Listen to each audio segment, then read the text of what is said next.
Green Charter Township has been locked in a legal battle with Gotion, a Chinese battery manufacturer, for more than a year now. At one time, Gotion was set to build a $2.6 billion electric vehicle battery factory near the central Michigan town.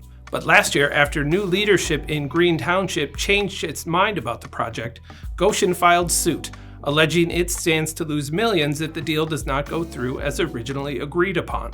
Green leaders have countered with arguments that the township's previous leaders were never authorized to execute a development deal with Gotion. Now Green is digging in for its standoff in court with Gotion and seeking funds from a somewhat unlikely source to help pay for the challenge to a judge's decision in favor of the battery maker. According to the Detroit News, the township has submitted a request for $200,000 of Mecosta County's Kansas excise tax revenue to help cover legal bills. It's equal to about 30% of the cannabis tax funding awarded to the county by the state. The problem is that Green Township doesn't allow cannabis retailers to set up shop within its confines.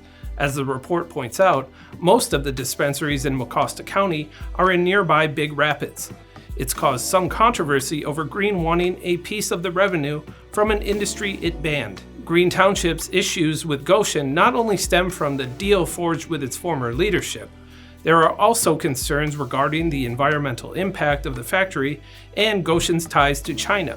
But if the plant is eventually built as originally planned, it could create as many as 2,350 jobs while gobbling up $175 million in state incentives.